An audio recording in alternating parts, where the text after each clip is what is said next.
Insulin প্ল্যান্টের বাগানে রয়েছে আমি এখন, এবং আমার হাতে যে ফুলগুলি দেখতে পাচ্ছেন এগুলো হচ্ছে ইনসুলিন প্ল্যান্টের ফুল। তো ইনসুলিন প্ল্যান্ট নামটা কিন্তু অনেকের কাছেই এখন শোনা, কেননা আমরা এখন অনেকেই বলবো যে সুগারের পেশেন্ট।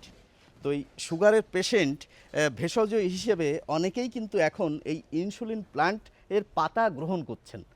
তো এসে দেখলাম গাছে ফুল ফুটে রয়েছে, বুঝলেন, এবং কত সুন্দর চমৎকার লাগছে বলুন তো দেখতে। হ্যাঁ, তো আপনাদের সামনে একটু তুলে ধরলাম, আমি গাছে ফুল রয়েছে একটু দেখাই। এই দেখুন, দেখেছেন কত সুন্দর লাগছে। অর্থাৎ আমি বলতে চাইছি পুষ্পপ্রেমী যারা, তারাও কিন্তু শখের বাগানে এই ফুল লাগাতে পারেন। এখন একটি কথা এসে যায়, এই যে ইনসুলিন প্লান্ট, এর সঙ্গে গ্রাম বাংলায় আরেকটি গাছের সঙ্গে বেশ খানিকটা মিল রয়েছে। এই যে এই গাছটি, এটি কি কিসের গাছ বলুন তো, আর এটি কিসের গাছ যদি বলি গুলিয়ে ফেলবো আমরা।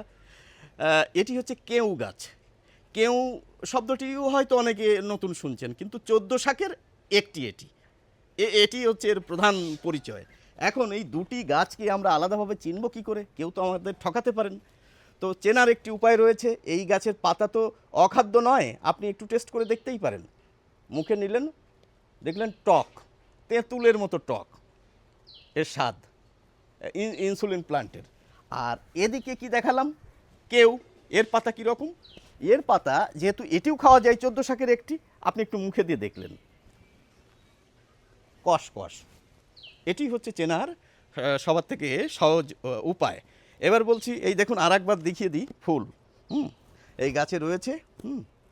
তো আমার কথা হচ্ছে, আমার এক মাস্টারমশাই এই বাগানটি করেছেন। তো যদি প্রয়োজন হয় আমি ডেসক্রিপশানে মাস্টারমশাইয়ের নাম্বার দিয়ে দেবো, কান্তিরঞ্জন সাঁতরা স্যারের নাম। আপনারা ইচ্ছা করলে যোগাযোগ করতে পারবেন, বারাসাতের কাছাকাছি থাকলে যোগাযোগ করুন।